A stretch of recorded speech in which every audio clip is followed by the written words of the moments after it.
కేంద్రంలో మంత్రులతో ఆంధ్రప్రదేశ్ ముఖ్యమంత్రితో బనకచెర్లపై తెలంగాణ ముఖ్యమంత్రి రేవంత్ రెడ్డి చర్చలు జరిపారని, కొన్ని నిర్ణయాలు జరిగాయని ఆంధ్రప్రదేశ్ ఇరిగేషన్ మంత్రి రామానాయుడు ప్రకటన చేసిన నేపథ్యంలో అసలు చర్చలు జరిగాయా లేదా స్పష్టత ఇవ్వాల్సిన బాధ్యత తెలంగాణ ముఖ్యమంత్రిపై ఉందని, వెంటనే ప్రజలకు స్పష్టతనివ్వాలని సిపిఐఎం రాష్ట్ర కార్యదర్శి జాన్ వెస్లీ డిమాండ్ చేశారు. కేంద్రంలో మంత్రులతో ఆంధ్రప్రదేశ్ ముఖ్యమంత్రితో బనకచెర్లపై తెలంగాణ ముఖ్యమంత్రి రేవంత్ రెడ్డి చర్చలు జరిపారని, కొన్ని నిర్ణయాలు జరిగాయని ఆంధ్రప్రదేశ్ ఇరిగేషన్ మంత్రి రామానాయుడు ప్రకటన చేసిన నేపథ్యంలో అసలు చర్చలు జరిగాయా లేదా స్పష్టత ఇవ్వాల్సిన బాధ్యత తెలంగాణ ముఖ్యమంత్రిపై ఉందని, వెంటనే ప్రజలకు స్పష్టతనివ్వాలని సిపిఎం కార్యదర్శి జాన్ వెస్లీ డిమాండ్ చేశారు. శుక్రవారం నల్గొండ జిల్లా కేంద్రంలోని దొడ్డి కుమరయ్య భవన్లో జరుగుతున్న ఆ పార్టీ జిల్లా కార్యదర్శి వర్గ సమావేశానికి విచ్చేసిన సందర్భంగా ఏర్పాటు చేసిన విలేకరుల సమావేశంలో ఆయన మాట్లాడారు.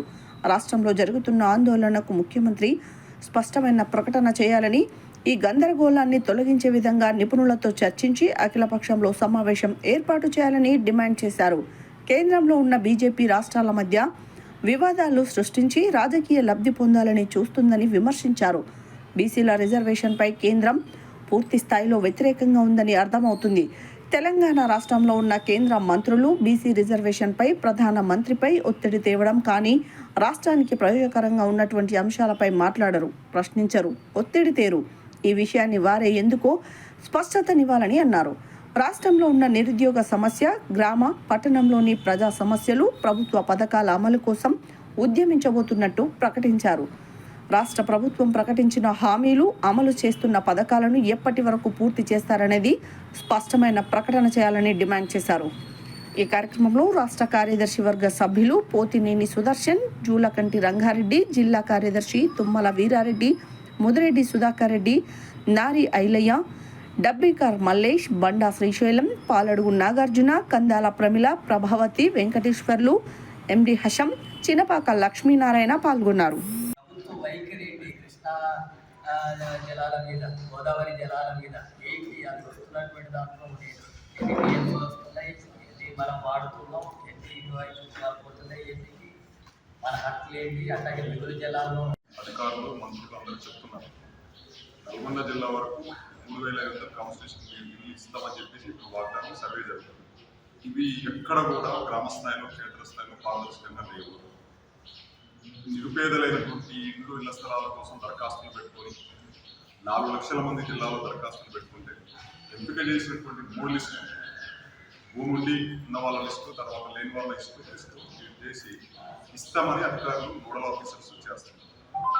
కానీ ఇక్కడ జిల్లాలో నిరుపేదలైనటువంటి వాళ్ళకి అన్యాయం జరుగుతుంది. ఈ విషయంలో మంత్రి కోటానే కాంగ్రెస్ పార్టీ కార్యకర్తలకు అమలు చేస్తున్నారు తప్ప నిజమైన పేదలకు ఇల్లు దక్కడం లేదు. ఈరోజు గొప్పలు పెడుతున్నారు. అధికారుల చిత్తశుద్ధితో వ్యవహరించాల్సిన అవసరం ఉంది. ఈ విషయంలో ఇప్పటికే రిప్రజెంటేషన్ కూడా చేశాం.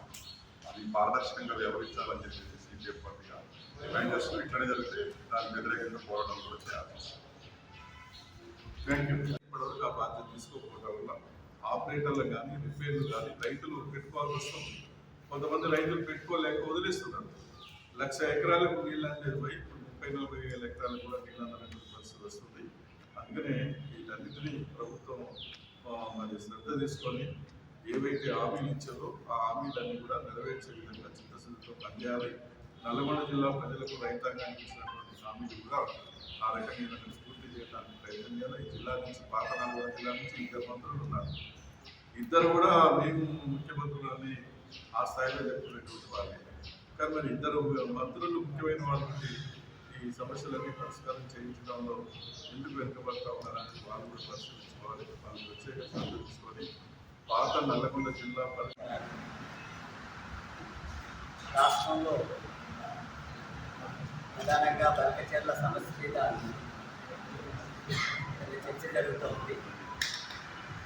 ఇటీవల కేంద్ర మంత్రితో సమావేశం, 2 ముఖ్యమంత్రుల సమావేశం జరిగిన సందర్భంలో బనకచెర్ల ఇష్యూ కూడా చర్చకు వచ్చిందని, అందులో కొన్ని నిర్ణయాలు జరిగినాయి అనేటటువంటి విషయాన్ని ఇరిగేషన్ మంత్రి రామనాయుడు ప్రకటన చేశారు. అలాగే మన ముఖ్యమంత్రి రేవంత్ రెడ్డి బల్కచెర్ల ఇల్లు అక్కడ చర్చ జరగలేదని చెప్పి ప్రకటన చేశారు. ఈ సమస్య మీద రాష్ట్ర వ్యాప్తంగా అనేక రోజుల నుంచి ఆందోళన జరుగుతుంది. ఇక్కడ వచ్చేటటువంటి మిగులు జలాలు, వరద జలాలని ఏపీకి ఎంత వాట ఉండాలా, తెలంగాణకి ఎంత వాట ఉండాలనేది నిర్ధారణ జరగకుండా ఈ బల్కచెర్ల ప్రాజెక్టు నిర్మాణం చేయడానికి వీల్లేదనేటటువంటి విషయం జరుగుతుంది. అన్ని పార్టీలు కూడా డిమాండ్ చేస్తున్నారు ఆ విషయం. మరి దానికి సంబంధించి చర్చ జరిగింది జరగలేదు అనేటటువంటి విషయంలో ఈ గందరగోళం ఉంది. అందుకని ముఖ్యమంత్రి రేవంత్ రెడ్డి ఏం జరిగిందో స్పష్టంగా ప్రకటించాలని చెప్పి సిపిఎం పార్టీ డిమాండ్ చేసింది. బల్కచెర్ల ఇష్యూ చర్చ ఒకవేళ జరిగింది, ఆ సమావేశం జరగకముందే రాష్ట్రంలో నిపుణుల సమావేశం జరిపి మన సలహాలు తీసుకోవాల్సినటువంటి అవసరం ఉంది. అట్లాగే అఖిలపక్ష సమావేశాన్ని కూడా ఏర్పాటు చేసి అన్ని పార్టీల యొక్క అభిప్రాయాన్ని కూడా తెలంగాణ ప్రయోజనాలకు అనుగుణంగా ఎలాంటి ప్రతిపాదనలు పెట్టాలో నిర్ధారించాల్సినటువంటి అవసరం